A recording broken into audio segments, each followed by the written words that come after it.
भारत ने यूरोप में इतिहास का सबसे बड़ा रिकॉर्ड तोड़ दिया है और अब भारत यूरोप का सबसे बड़ा तेल सप्लायर बन चुका है। जी हाँ, मैं उसी तेल की बात कर रहा हूँ जो गाड़ियों को, ट्रक को, बाइक को या तमाम वाहनों को चलाने में इस्तेमाल किया जाता है। और वो तेल भारत में मिलता भी नहीं है। भारत के अंदर बहुत ही कम मात्रा में इसे निकाला जाता है, लगभग ना के बराबर। ये ज्यादातर अरब देशों में निकलता है, जैसे कि सऊदी, यूएई, ईरान, इराक, इन देशों में ये पाया जाता है। लेकिन अब भारत ने इसी तेल को इतना बेच दिया है यूरोप में कि अरब देशों को भी पीछे हटा दिया है। लेकिन अब सवाल उठता है कि भारत किस प्रकार से यूरोपियन देशों को तेल भारी मात्रा में बेच पा रहा है और भारत कहां से तेल लाकर किस प्रोसेस के तहत यूरोप के मार्केट में इसे बेच रहा है। हर एक चीज की बहुत ही बारीक डिटेल में आपको दूंगा। साथ ही अमेरिकी मार्केट को लेकर भी एक बड़ी खबर है, वो भी दूंगा। लेकिन उससे पहले आप जरा ये फोटो देखिए। दरअसल आज सुबह से ही पूरे अमेरिका में और साथ ही यूरोप के लगभग हर एक देश में इसी प्रकार की जो इमेज है वो वायरल हो रही है, तेजी से सर्कुलेट हो पा रही है। और इन इमेज के जरिए आप साफ पता लगा सकते हैं कि मामला है क्या। दरअसल इन इमेज में ये बताया जा रहा है कि भारत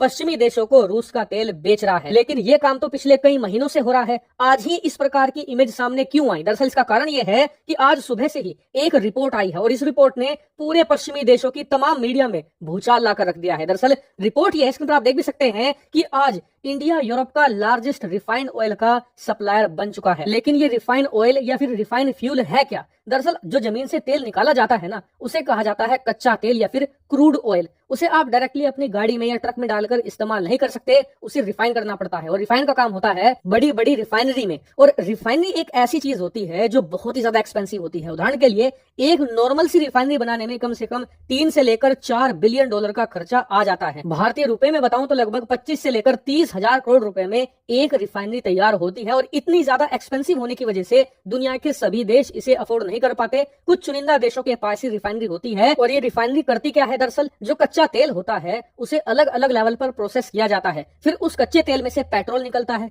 डीजल निकलता है, केरोसिन निकलता है, टार निकलता है, वैक्स निकलता है। इसी प्रकार के अलग अलग ढेर सारे प्रोडक्ट निकाले जाते हैं और उनका इस्तेमाल अलग अलग तरीके से किया जाता है। अब क्योंकि रिफाइनरी बहुत ज्यादा महंगी होती है, दुनिया के सभी देश इसे अफोर्ड नहीं कर सकते। इसलिए आपने देखा होगा कि दुनिया के जो ज्यादातर देश हैं वो क्रूड ऑयल नहीं खरीदते, कच्चा तेल नहीं खरीदते, वो रिफाइंड ऑयल खरीदते हैं। यानी कि अगर उन्हें डीजल चाहिए तो वो डीजल खरीद लेंगे, पेट्रोल चाहिए तो वो उस देश के पास जाएंगे जिसके पास रिफाइनरी हो और उससे डायरेक्टली अपनी जरूरत के जितने भी पेट्रोलियम प्रोडक्ट्स होते हैं वो खरीद लेते हैं। अब भारत अगर आप देखें तो एशिया में एक ऐसा देश है जिसके पास दुनिया की सबसे बड़ी रिफाइनरी मौजूद है, गुजरात में। लेकिन सिर्फ वो ही नहीं, भारत के अलग अलग हिस्सों में बहुत सारी अलग अलग रिफाइनरी भी मौजूद है और उनकी कैपेसिटी ये है कि वो दुनिया के तमाम देशों के सभी क्रूड ऑयल को रिफाइन कर सकती है। जैसे कि रशिया का जो तेल होता है उसे कहते हैं रशियन उराल, उसके लिए एक अलग प्रकार की रिफाइनरी की जरूरत पड़ती है और वो भारत के पास है उड़ीसा में।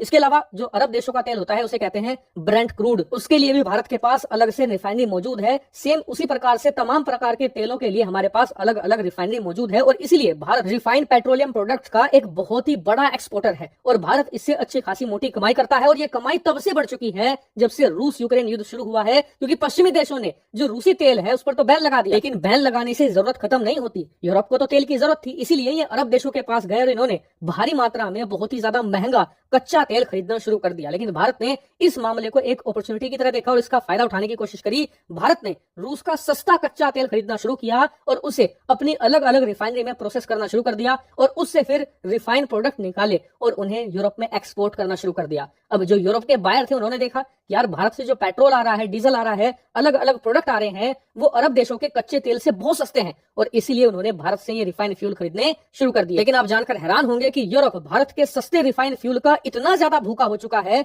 कि हमसे ये इतना फ्यूल खरीद रहे हैं कि पिछले महीने के एक्सपोर्ट आंकड़े के हिसाब से भारत यूरोप का नंबर 1 रिफाइंड फ्यूल एक्सपोर्टर बन चुका है। वही कैपलर जिन्होंने ये पूरी रिपोर्ट तैयार करी है, उनके आंकड़े के अनुसार आने वाले समय में ये और ज्यादा तेजी से बढ़ेगा और एक टाइम पर आकर 3,60,000 बैरल प्रतिदिन का रिकॉर्ड भी तोड़ देगा। यानी कि भारत का जो एक्सपोर्ट है पश्चिमी देशों में ये और तेजी से बढ़ेगा। और सबसे खास बात, अमेरिकी तेल मार्केट जहां पर भारत ने बहुत ही लेट एक्सपोर्ट करना शुरू किया है, वहां पर भी भारत का एक्सपोर्ट तेजी से पेस पकड़ रहा है। और कैपलर के अनुसार अगर वहां भी भारत का एक्सपोर्ट इसी रफ्तार से आगे बढ़ता रहा तो वो दिन ज्यादा दूर नहीं जब भारत अमेरिका के अंदर सबसे बड़ा रिफाइंड फ्यूल एक्सपोर्टर बनकर उभरेगा। हालांकि भारत के लिए तो ये बड़ी खुशखबरी है, लेकिन आप में से कई लोग चिंतित हो सकते हो कि यार इस खबर पर पश्चिमी देशों में खूब हल्ला कट रहा है, कहीं ये मीडिया हमारा एक्सपोर्ट बंद तो नहीं करवा देंगे। तो देखिए, ऐसा कुछ भी नहीं होने वाला। ये लोग तो रूस यूक्रेन युद्ध के 1 महीने बाद से ही हल्ला काटना शुरू हो चुके थे, लेकिन तब से लेकर ये अब तक भारत को रोक नहीं पाएंगे। भारत का एक्सपोर्ट दिन दोगुनी रात चौगुनी रफ्तार से बढ़ रहा है और ऐसे ही बढ़ता रहेगा। हालांकि इस मामले पर मैं आपको चाहे अच्छी हो चाहे बुरी हो, हर प्रकार की अपडेट देता रहूंगा। आप लोग चैनल को सब्सक्राइब करके